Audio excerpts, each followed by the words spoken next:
Hey guys, today I'm going to be teaching you how to make range and why it's good. So why am I making this video? Pretty good reason.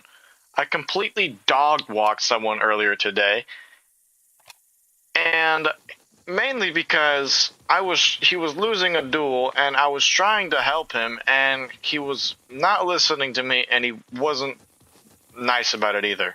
And so I completely dog walked him, and it was really bad for him. Dog walking kids out here gotta go like bad dog, bad, bad, bad dog, bad dog, bad.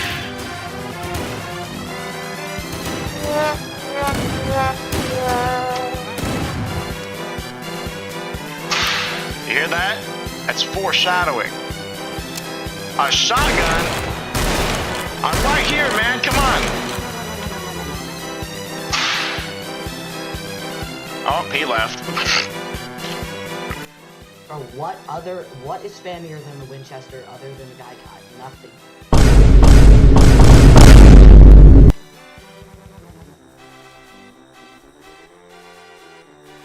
Wow, dude. Love getting taught by bronze kids.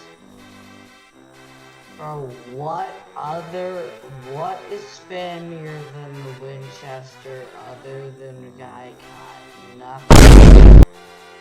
Yeah, but I'm still winning. So, this time. How about that? Bro, can you stop blazing for like literally 30 seconds?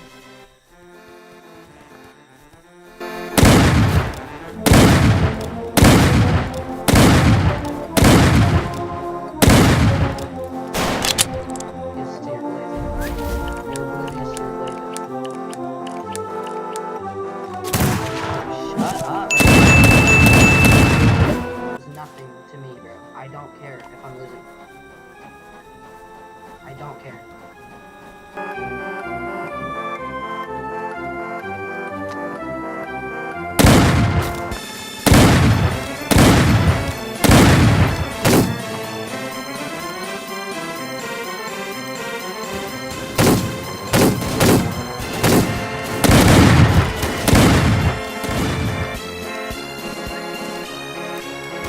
So I'm going to teach you range and why it's important. So there are 5 ranges. Let's call this close range. Close range, short range, medium range,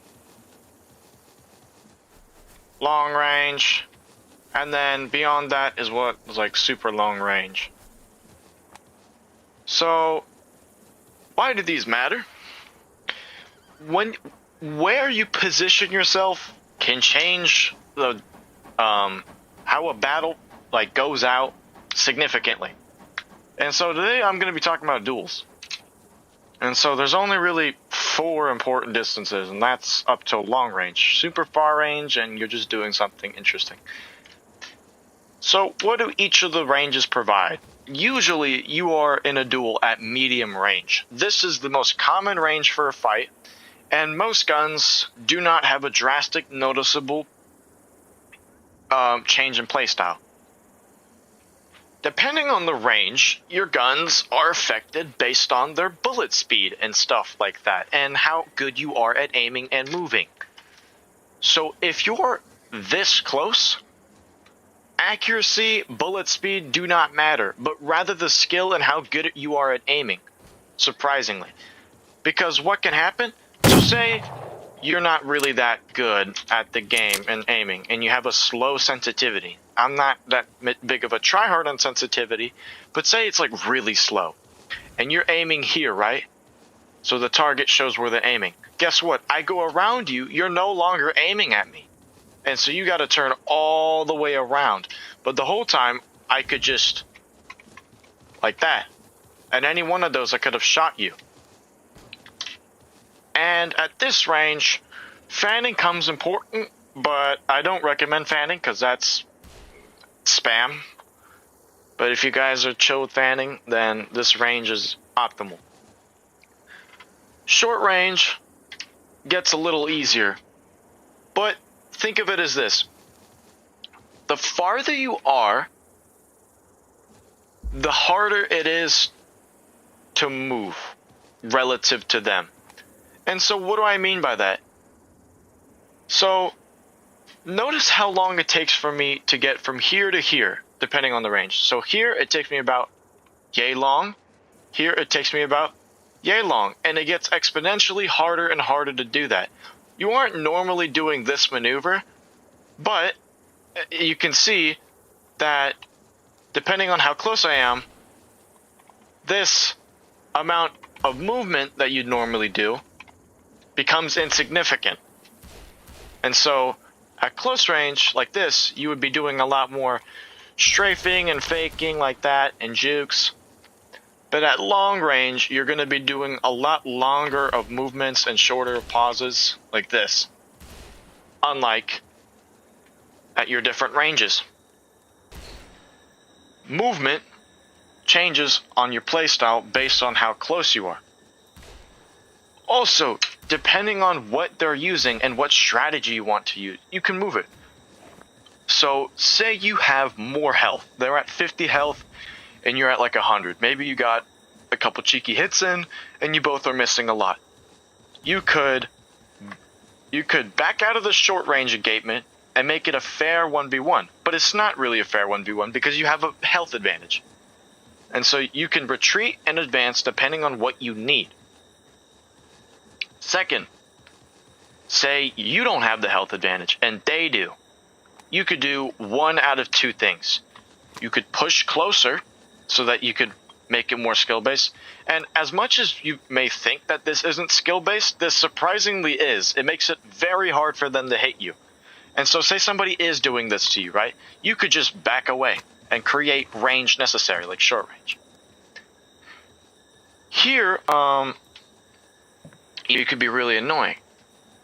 But say you know you're better, right?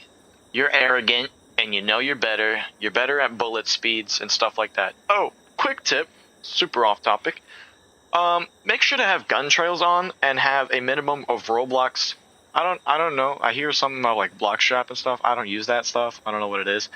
But say you want to keep a minimum of 3 graphics quality, because anything below that and you don't see bullet trails.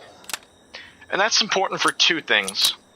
It lets you know where they're aiming at and like their patterns, so you can see whether they're aiming straight at you or trying to overshoot you. And it also lets you know, so you can see a very noticeable difference between something like Mauser and Patterson.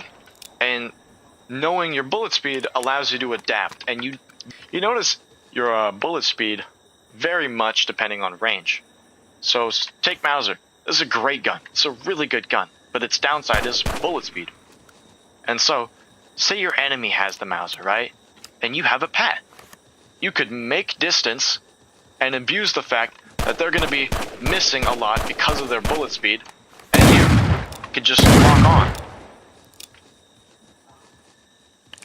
And like I mentioned, higher range equals, it draws the line between skill.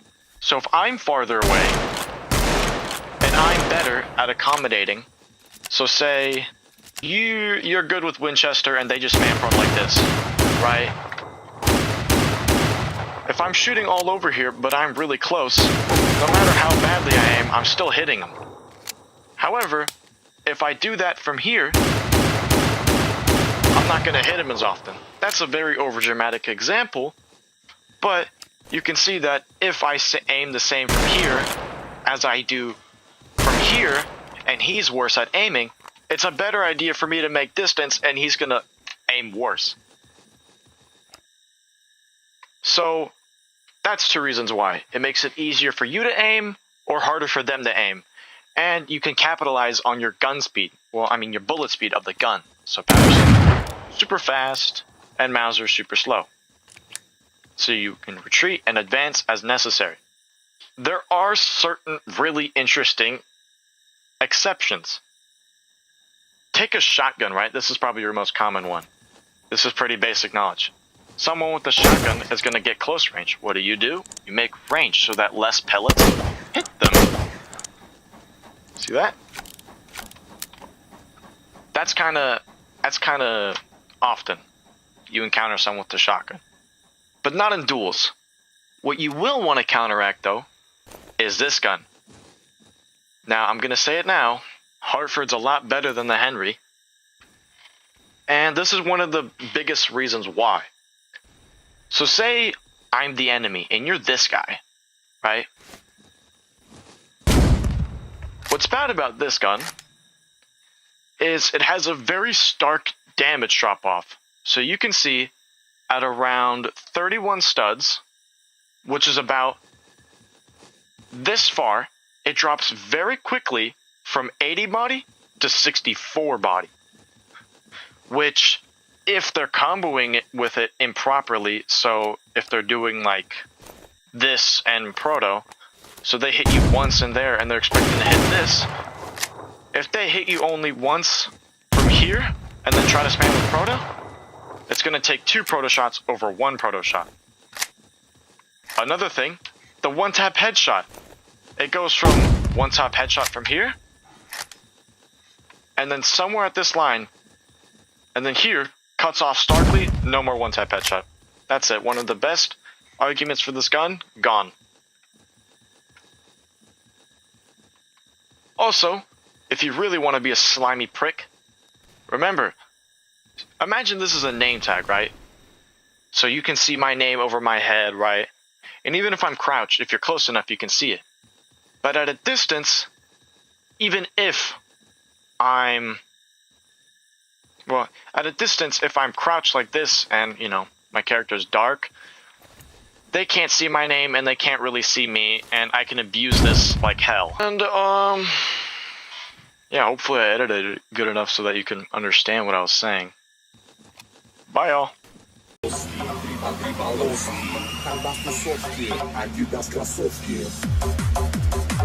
Tripalowski.